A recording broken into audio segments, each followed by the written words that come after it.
Well, hello everyone. It's John Paul, the car doctor, back for another program. And this time, I think we have something pretty good going up. Maybe you're thinking about buying a new car and selling the car you have, and you want to try to get the most money for it. And you've seen some of the ads with CarMax and Vroom and others, and you wonder, where can I get the most for my car? Should I just trade it in? Should I sell it on my own? Well, we're going to be talking with Josh Cobert. He writes for a financial publication. He'll explain who he works for when we talk with him. So we're going to be talking with him. Also, we're going to be reviewing the 2022 Honda Passport. No, not that minivan that was, well, it wasn't a great minivan. It was sort of half made by Isuzu and half made by Honda.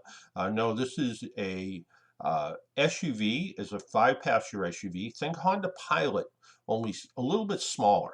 But basically a Honda Pilot somewhere under there, but a little bit rougher Honda Pilot, and by rougher I mean ready to go off-road and kind of go on that road less traveled, I guess would be a good way to call it. And then of course we'll be reviewing some of the emails that we've gotten, and also this is kind of almost weird. Um, got a pen in the mail, and I get stuff in the mail periodically. We were talking with the folks from CTEC the other day, and I got one of their battery chargers. Their CTEC CS Free, which is the solar battery charger. It's kind of a self-contained battery maintainer. So I'm a big fan of maintaining your batteries, making sure you keep them in good condition.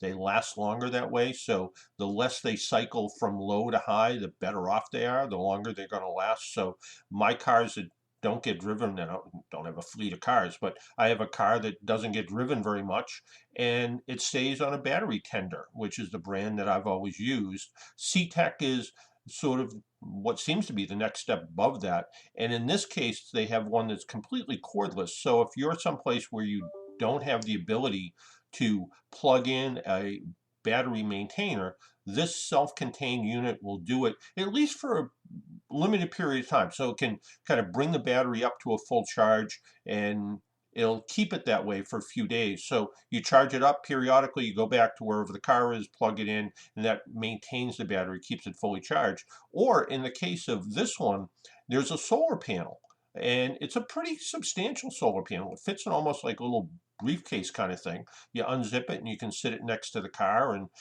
if you're somebody who goes camping, you have an RV, something like that, it could be a perfect way to keep your house battery, so the battery that powers all the accessories in your RV, fully charged. I suppose you could do it if you had a big enough boat or something too. So it's a way to keep your battery charged. So I do get things in the mail periodically. And the one I got in the mail this time is a pen.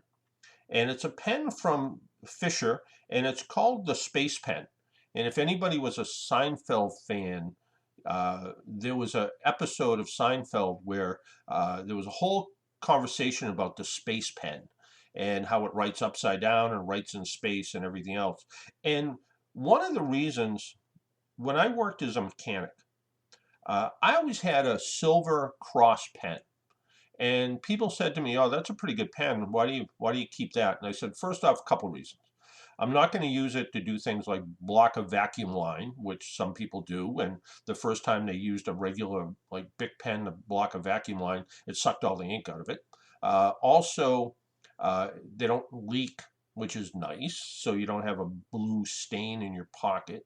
And the most important reason is, if I happen to be working the counter that day, or somebody came in and I happen to write up an invoice, I would be able to give them a nice clean pen rather than some pen that looked like I found it on the street and it had, greasy fingerprints all over it. So even if my hands weren't perfect clean, I could give the pen a quick wipe off. And it was, customers kind of appreciated. They weren't picking up this pen and going, "Ew, I don't want to touch that." So it was a nice, clean way to do it. Well, this Fisher pen kind of is the same idea. It's small, it's light, it writes upside down. So if a parts store came in and wanted me to sign an invoice, a pen like this would have been pretty handy to do it with. And it's a pretty nice little pen, I have to admit. It's the Fisher Space Pen. So now Jerry Seinfeld and I have something in common. So coming up next, we're going to be talking with Josh Colbert. He is the one who authored a study about where you can get the most for your car. And that will be coming up next. Well, certainly a lot of people are thinking about their car and is it worth more than they think there are? And from what I understand, the idea of Googling where can I get the most for my car it went up like 3 billion% or some crazy number. And with us is the author of an interesting study. Josh, can you give us a little bit of background about why you decided to do this study and were there some things that surprised you? Sure. So I work for a company called Finance Buzz. We're a personal finance website, and we cover anything that can relate to personal finance, which really can be anything. When it comes to the automotive industry, things like car insurance, your car payments, how you can save on that, it all ties into personal finance. And one hot issue, like you mentioned, is the market for used cars, any cars really right now, is red hot. Anyone trying to sell a car has lots of options in front of them. And one that is becoming more and more popular, you're seeing ads for it all the time, is these websites like CarMax, Carvana, whatever, where you can sort of put in a bunch of information and they'll give you an offer in minutes on your car. They'll come pick it up, make it simple, easy, super convenient to sell your car.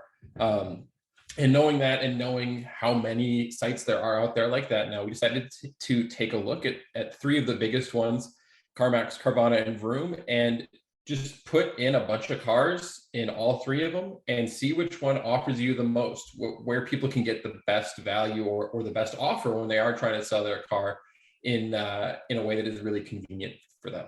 Yeah, I just came up the other day. I was watching TV and I saw, I think it was the Carvana commercial, and it's like, everybody thinks of us when it comes time to buy a car, maybe not thinking about selling your own car. And they said it's easy. Take a couple of pictures, a picture of your license plate, send it in, and it shows, a truck showing up and someone handing a check to somebody. First off, is it really that easy? I mean, it seems like it. Carvana in particular, I know exactly which ad you're talking about. I see it all the time too. People know them from their sort of car vending machine gimmick, that thing where, you'd buy a car online, they'd send you a big chip and you'd go to their little store and put it in the car comes down. I have sold, which, by the way, I really want to do someday, just to see the car come out of the vending machine. But I kind of do too. My wife and I we're trying to buy a car right now, so we'll see. We're shopping all over the place. Maybe we'll get a chance to do that soon. But I've actually sold a car years ago, actually, before these became super popular. I actually did sell a car this way. I had an old Hyundai that wouldn't work. Couldn't drive it anywhere, and I was upfront, said it doesn't run. It's got this, and this is this old. And I got an offer for what I thought was a pretty reasonable amount given the condition of the car. And they came right to my apartment, picked it up. They just said, "Hey, we're here. Do you have the keys?" That's all I had to do was give them the keys. Yeah. And they literally handed me a check. And I think these bigger name sites probably have an even better process, and even slicker one. And it really also makes sense when you are thinking about shopping too, because some people might say, well, maybe I can make a little bit more money trying to sell it on my own. But then you have to deal with the frauds of all of that, the fake bank checks, hey, I'm sending you a little extra money because that's going to cover the transportation costs, and come to find out, it's the whole thing's fake. And at least if you're dealing with Carvana and Varoom and CarMax, they're very legitimate companies that Carvana just bought one of the largest car auction companies in the world for like $2.3 billion. So certainly, you're dealing with a legitimate company. But is there a difference? Are they all using the same algorithm to come up with the price, or does the price vary? So that's the heart of the study and what we looked at. And I'll tell you what, they definitely are not using the same algorithm. We tried to be as consistent as we could about car quality and all sorts of things, but each of these sites asks different questions that they use. Varoom actually, I think, is asked the most detailed questions. Carvana was very simple. CarMax was kind of in between, and the amount of questions they asked and what they wanted to look at. But when we did this, we tried to be as consistent as we could across all of them. And we found that no matter how old your car is, no matter if it's a car, an SUV, a truck, a van, no matter how many miles are on it, CarMax was easily most likely to give you the best offer. Across the 100 different vehicles we looked at, 63% of the time, CarMax had the best offer.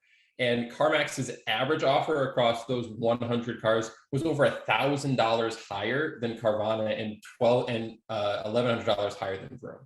Wow, that's pretty amazing. And it's interesting that it's a little bit different than what I did, and maybe it's a year or so. A friend of mine who lives outside of Washington, D.C., she was getting rid of her fairly late model Toyota 4Runner, and she tried all three, and she actually got the best deal through CarMax, and they were close though. They were within several $100s of each other. But I think maybe as CarMax is maybe just trying to expand, they're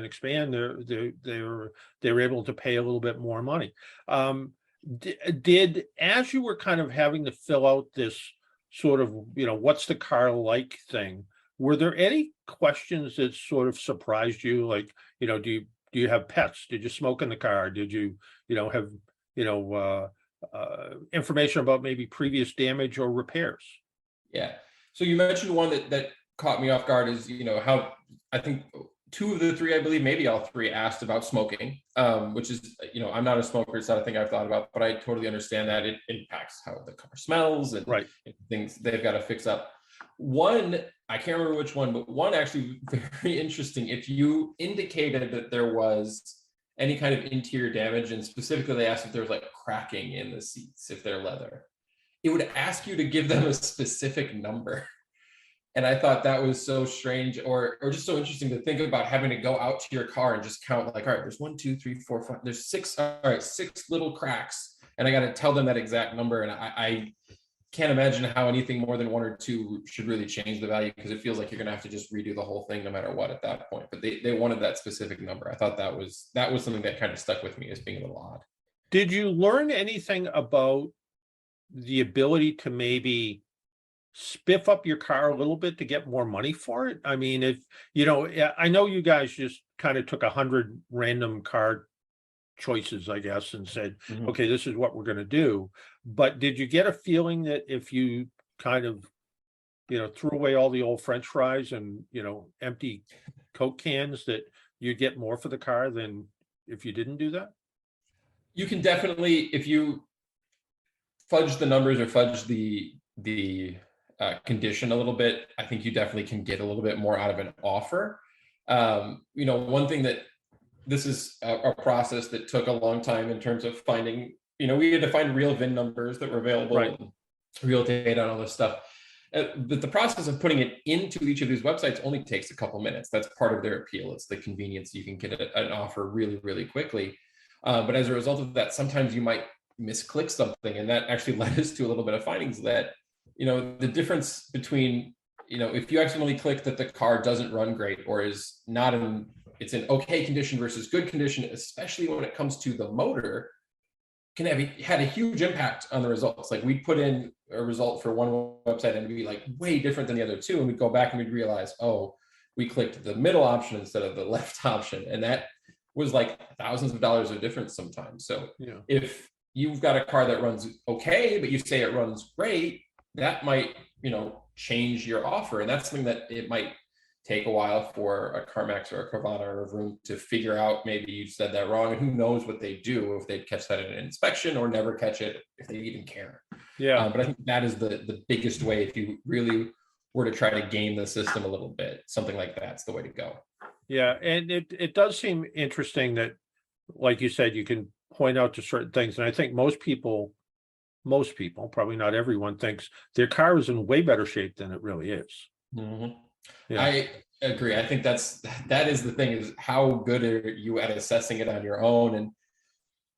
And the one part of this that I wish I had more information on is we never actually sold anything, obviously, because these cars we didn't actually have.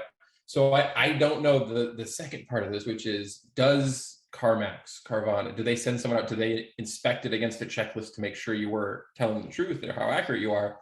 And does that impact the offer? Can that get the offer declined? Like, we don't have that kind of information. We just looked at what kind of Yeah. offer you can get in hand quickly. But that's the thing that I think would be very interesting to take a deeper look at if someone had the time.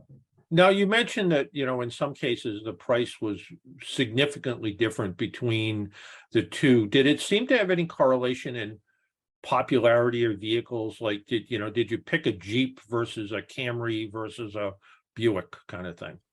So we don't have a large enough sample size to go into sort of make and model to that degree, but you did actually hit on something that I have, I'm looking back at my data before this interview and just double checking things.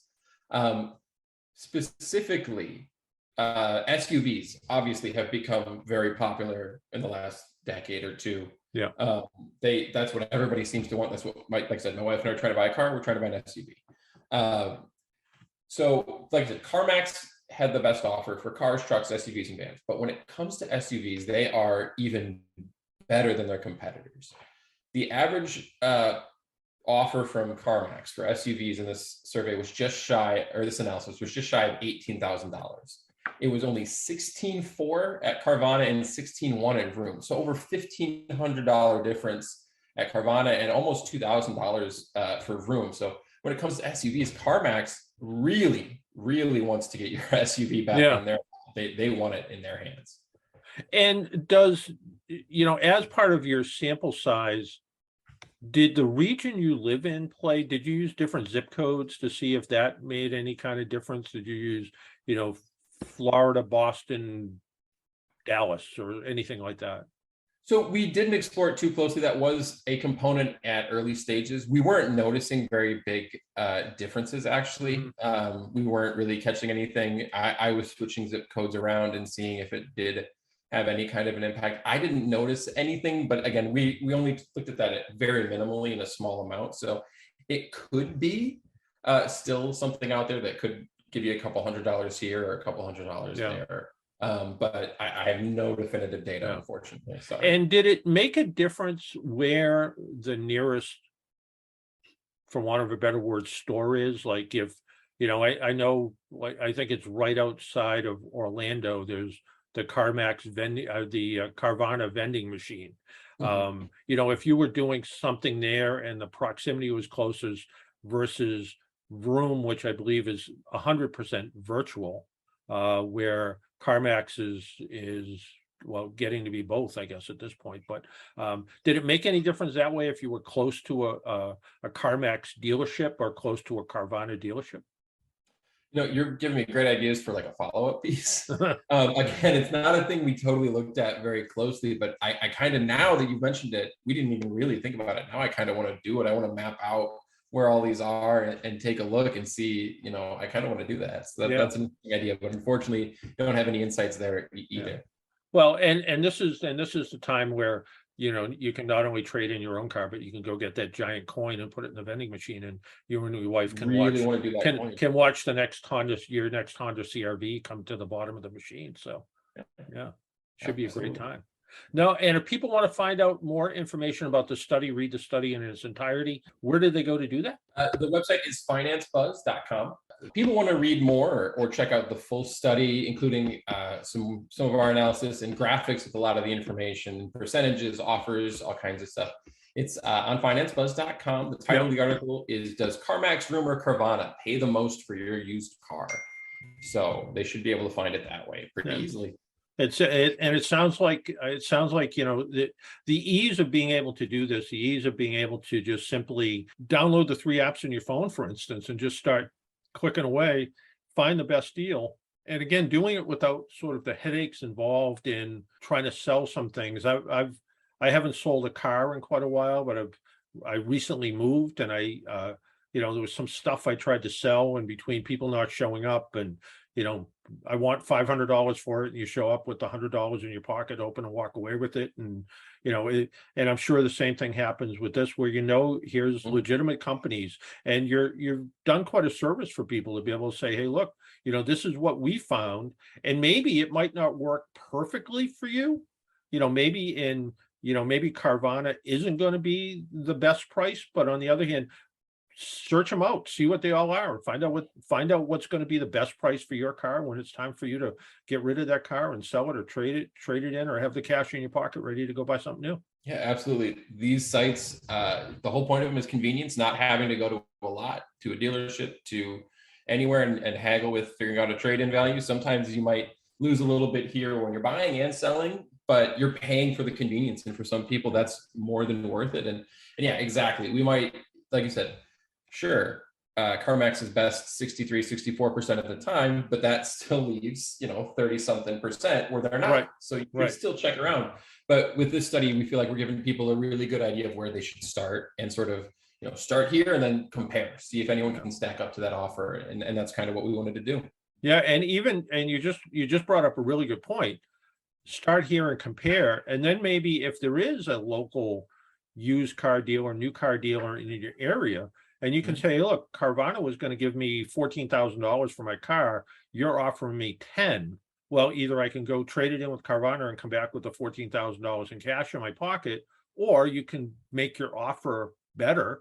So it gives you a different negotiating chip at the same time, which again makes that pretty invaluable. And you can legitimately say, hey, look, I got these 3 offers from these 3 companies. They're all within hundreds of dollars of each other, but your offer for a trade-in is $4,000 difference. No, there's got to be some room in here for you guys to change your price. And like an old store I was in Maine said, we buy junk and we sell antiques. And sort of the theory is the car dealer, you come in and kind of, yours is a piece of junk until they wash it and wax it. Then it's a pristine vehicle for sale. And, here you have this ability to be able to say, look, no, I have legitimate offers on the car. They're willing to come out and hand me a check. What can you do to match that? And I think you've given our listeners a really powerful bargaining tool. I hope so. That's what we want to do. Finance Buzz, we want to empower the everyday person to have better control of their personal finances and have that kind of negotiating ability to get the best deal when they're selling their car, maybe even when they're buying it. So I'd love to hear that it was well received, and we do hope it helps people who are in this process. Well, Josh, thank you for your time, and enjoy the rest of your day. So some pretty interesting stuff, trying to figure out where to get the most for your car. Do you go to CarMax? Do you go to Varoom? Do you go to Carvana? Do you sell it on your own? Remember, if you are selling it on your own and versus what a dealer is going to give you for a trade-in, remember, when you trade that car in, the difference is that trade-in price comes off your sales tax. So if the numbers aren't too far apart, do the math calculation to find out, is it really better to try to sell it on your own and make that maybe extra $1,000 or $2,000, or is it better to trade it in with the dealer and know that you're going to pay less sales tax? Just one more thing to keep in mind. If you need to get a hold of me, if you want to get a hold of me and talk to me about your car, best way to do it is always send me an email. That's jpaul@aaanortheast.com. Or if you're in my AAA club area, go to AAA.com/cardoctor and you can leave me a message there, and you can see some of the things I've written lately. And you can also find, of course, my newspaper columns in Newsday, the Boston Globe online, Providence Journal, the Quincy Sun periodically, as well as the Yankee Express. And there's a bunch of newspapers up in central and western New York, the Saratogian, the newspaper up in Troy, some good solid daily newspapers, and you can find my column there. Usually those run on Sunday. So I do get a variety of questions, and this one's actually an old car question. This person has a 1970 Ford Torino. They've done a ton of work to it. It has the 351 Cleveland engine in it rather than the Windsor engine. Car only has 61,000 miles on it. They purchased the car last year. It's been to many shows. It's won awards, but the problem is they think it runs hot. It runs about 210 degrees. They've added an upgraded radiator, added an electric cooling fan, replaced the thermostat, and these cars used a bypass plate. And we'll talk about that in a minute. And so they've done all these changes, and it was supposed to bring the engine temperature down to 180 to 200 degrees. It's still running at 210. And the other issue is one side of the engine runs hotter than the other when they measure it with an infrared temperature gun. And they're like, do I need to rebuild the cylinder heads? I don't think there's anything actually wrong with the car. A standard radiator cap and a mix of 50% engine coolant and water will bring the boiling point up to 260 degrees. If it's running at 210 in traffic, that might actually be normal. As you point out, the Cleveland engines have this water restrictor plate under the thermostat, and well, it's kind of next to the thermostat. And basically, what it does is it slows down some of the water as it circulates through the engine. And the reason is sometimes people are under the kind of misimpression that if you pull a thermostat out, the engine's going to run cooler.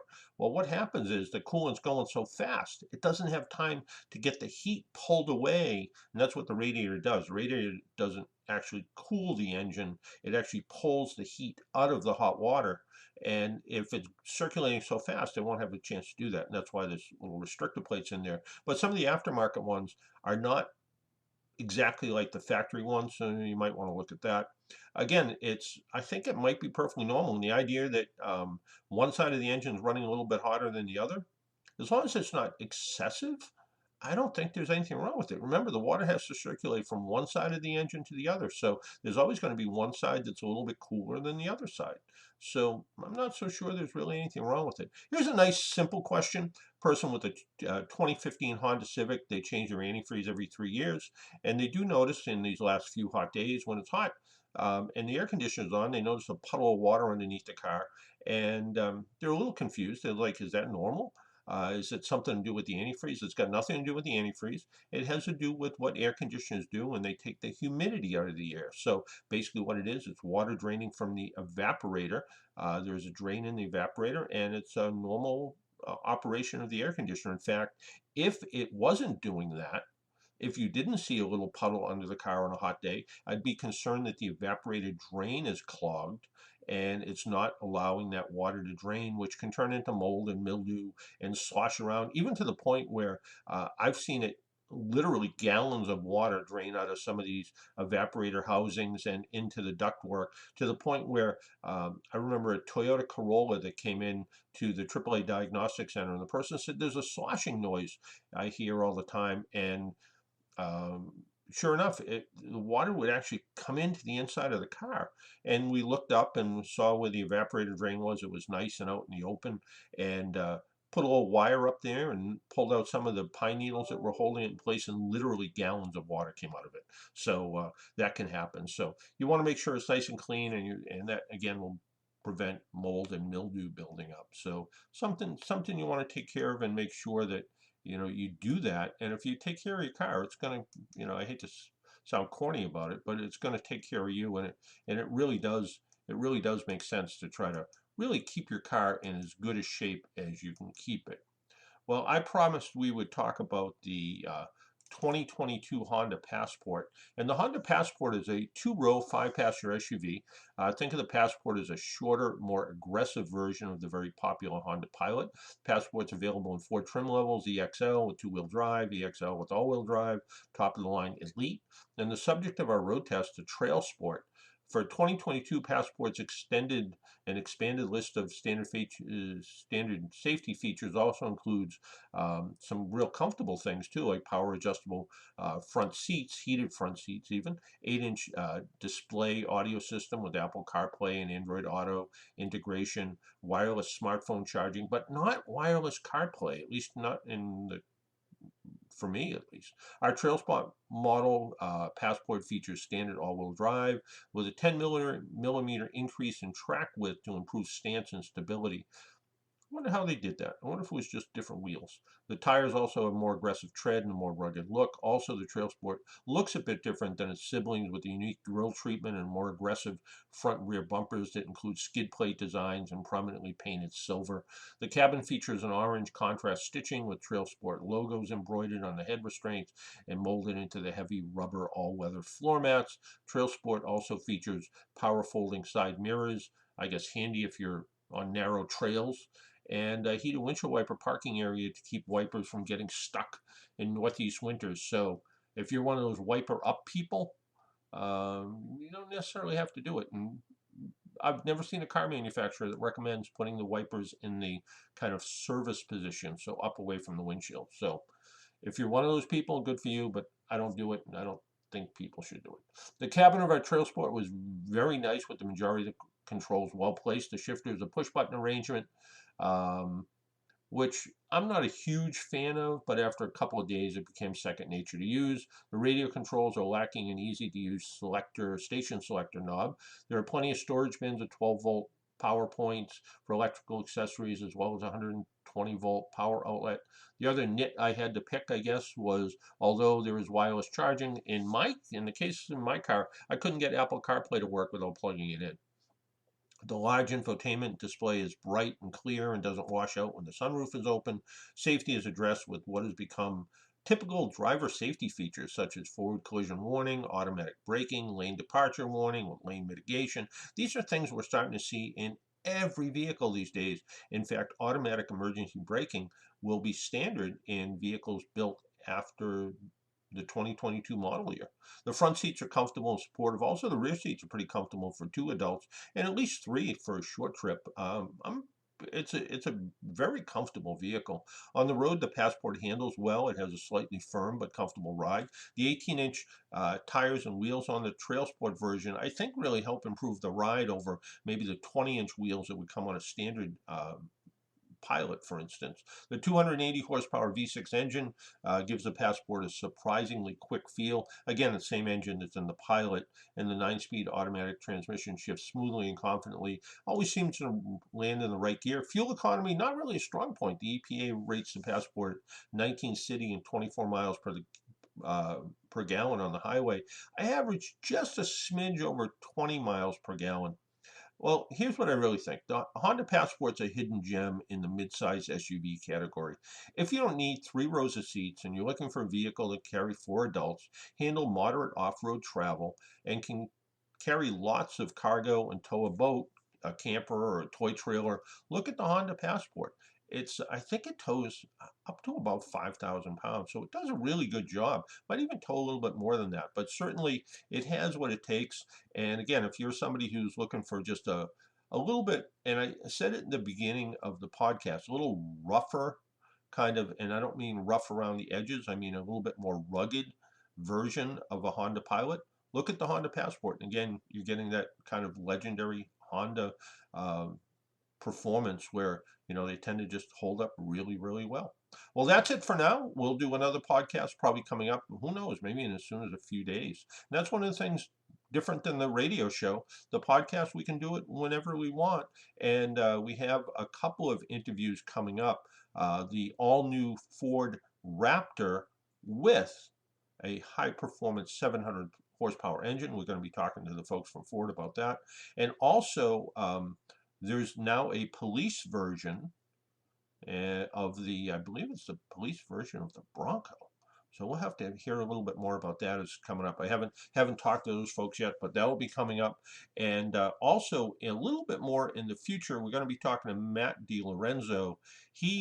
I've known him over the years for writing different articles and books and websites, but he's written a book about how to buy a used EV. And if you've watched the news lately, you saw the young woman down in Florida who bought a used Ford Focus EV, and I guess she had it for about 6 months, and the battery went bad in it. And the battery, I think, was going to be $18,000, and the Ford wasn't even sure they could get one. And she only paid $12,000 for the car, so she ended up selling it for I think $500, and had to walk away from it. So, hopefully she didn't. Hopefully, who knows what's going to happen. So, if she took out a loan to buy a $12,000 car or took $12,000 out of the bank, well, now she doesn't have a car and she's out $11,500. So not good. So that's what we got coming up in the future. As always, make sure you wear your seatbelt, drive safely, be good to your car, and if you see emergency vehicles by the side of the road, slow down or move over. It saves lives. Talk to y'all soon. Bye-bye.